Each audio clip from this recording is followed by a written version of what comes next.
Hello, আজকে আমরা শিখবো যে কালার রিপ্লেসমেন্ট টুল দিয়ে কিভাবে কাজ করতে হয় অ্যাডোব ফটোশপ সিসিতে। তো কালার রিপ্লেসমেন্ট টুল দেখার জন্য সর্বপ্রথম আমরা আমাদের একটা ইমেজ ওপেন করতে হবে। আমরা এই ইমেজটাকে ওপেন করলাম।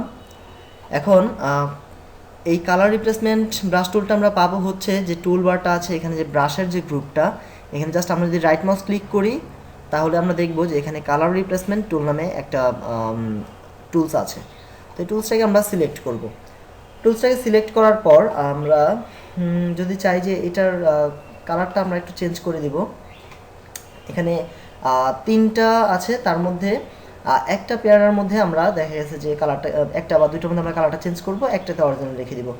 তো আমরা শুরুতেই এটাকে একটা কপি টান দিলাম, আরেকটা নতুন লেয়ার তৈরি করলাম। করার পর এবার আমরা এখানে যে আমাদের সাপোর্টিং যে মেনু বার, মানে যেটা অপশনাল বার যেটা আছে, এখান থেকে আমরা এটার সাইজটাকে একটু বড় করে দেই, আর হার্ডনেসটা ওকে 100 রাখি, স্পেসিংটা একটু বাড়িয়ে দিলাম। ঠিক আছে, এবার আমরা একটা কালার সিলেক্ট করতে হবে। এখানে আমার ফোরগ্রাউন্ডে রেড কালার আছে, এই কালারটাকে আমরা একটু চেঞ্জ করে দিলাম, এটাকে আমরা ব্লু কালার করলাম, একটু জুম করে নিব। ওকে, দেন এবার আমরা এটাকে জাস্ট ড্র্যাগ করি, এখানে আমরা একটু বড় করে নিব ব্রাশটা। এখানে কিন্তু দেখছেন অটোমেটিক কিন্তু এটার যে ভেতরের যে যে দাগগুলো, এগুলোকে কিন্তু সে ঠিক রাখছে, শুধুমাত্র কালারটাকে রিপ্লেস করে দিচ্ছে। আচ্ছা, এটাতে আমরা একটু কাজ করতে পারি, সেটা হচ্ছে হার্ডনেসটা একটু কমিয়ে রাখি। ওকে, একটু কমিয়ে রাখলাম।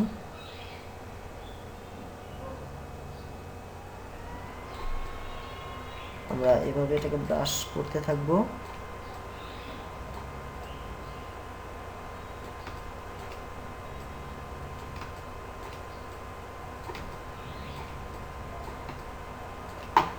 আমরা আমাদের টলারেন্সটা আপাতত একটু বাড়িয়ে রাখবো। টলারেন্স একটু বাড়িয়ে আমরা, যেহেতু এই জায়গাগুলো আমাদের ফিক্সড হচ্ছে না, তাই মাঝখানে মাঝখানে যে অংশগুলো বাদ পড়ে গেছে সেই অংশগুলোতে আমরা টলারেন্সটা বাড়িয়ে দিয়ে এখানে ড্র্যাগ করব। ওকে, আমরা টলারেন্সটা 100% রাখি। এবার ড্র্যাগ করবেন, দেখবেন যে অটোমেটিক এগুলো কিন্তু মিলে যাচ্ছে। ওকে, জাস্ট মাঝখানের যে অংশগুলো, হ্যাঁ, এখানে আমরা টলারেন্সটা কিন্তু বাড়িয়ে কাজ করব। ব্রাশটাকে একটু ছোট করে নিলাম।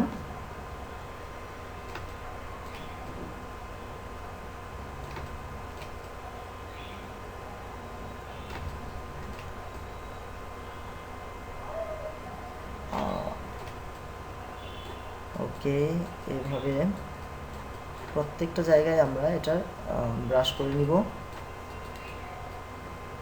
Almost complete. ওকে,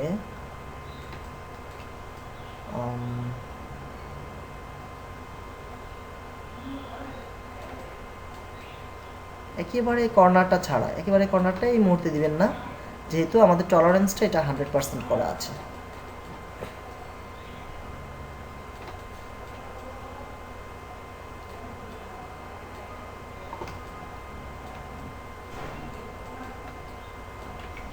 এটা বেশি চলে এসেছে, এটাকে আমরা আন্ডু করে দিলাম।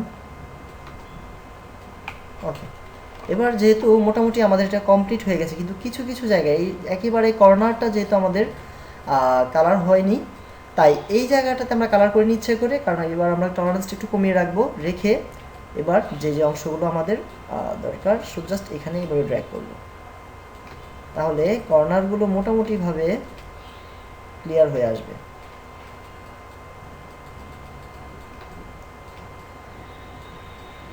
ওকে, এখানে বাইরে চলে গেছে, এটা আমরা একটু ভিতর থেকে দেব।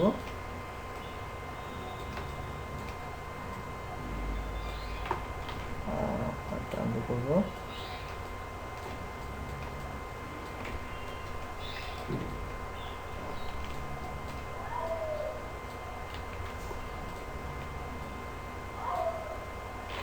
একটু ব্রাশটা ছোট করে নিলাম। টলারেন্সটা কিন্তু একটু বাড়িয়ে নিই, সরি।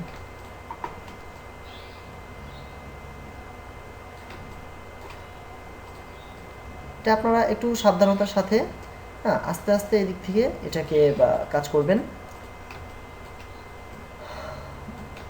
ওকে,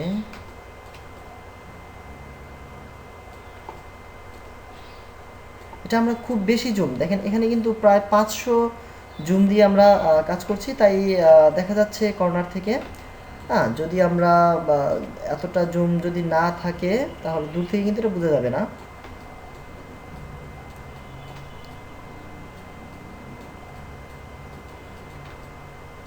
ওকে, দেন এবার কমপ্লিট। জাস্ট এই জায়গাটা একটু রয়ে গেছে, এটাকে আপনারা একটু টলারেন্সটা একটু কমিয়ে রাখেন, কমিয়ে এখান থেকে, সরি, এটাকে একটু ড্র্যাগ করেন। ওকে,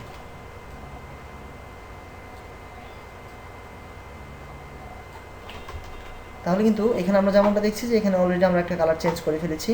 আপনারা চাইলে ঠিক একইভাবে এটা যে কোনো অবজেক্টের উপর কিন্তু বা যে কোনো ইমেজের উপর আপনারা এটাকে চেঞ্জ করতে পারেন।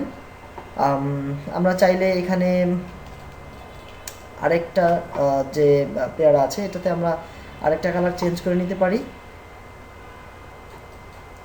এটাকে ধরুন আমরা গ্রিন কালার করব, তাহলে সেম একইভাবে টলারেন্সটা প্রথমে একটু বাড়িয়ে নিব 100%। নেওয়ার পর এবার আমরা এখানে জাস্ট ড্র্যাগ করি,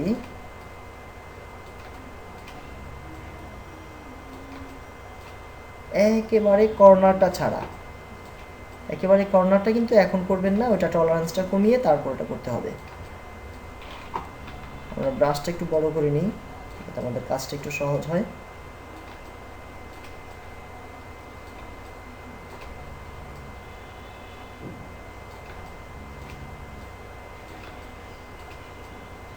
ও কিন্তু ওর ন্যাচারাল লুকটা কিন্তু ঠিক রাখছে।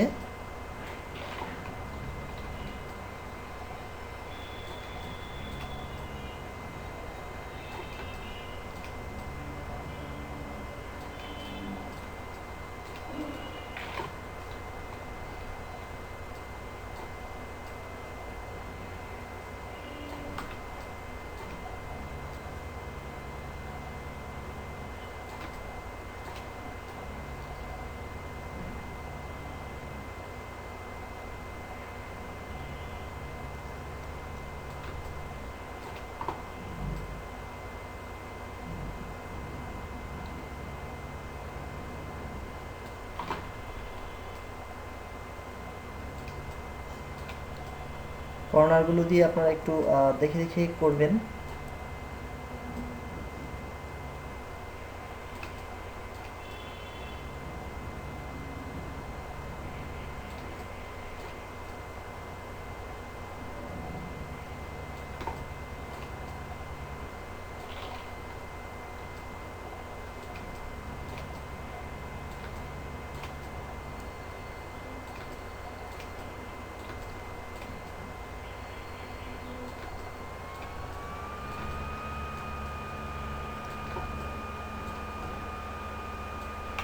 সরি, এখানে যদি কোথাও কোনোটা ভুল করে ফেলেন তাহলে আনডু করে নেবেন।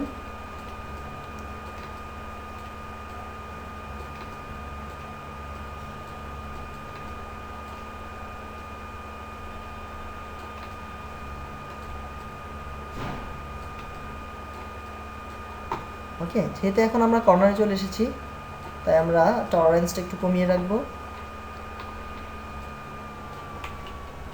টলারেন্সটা একটু কমিয়ে তারপর আমরা এটাকে একটু বাড়িয়ে দিই, যেখানে একটু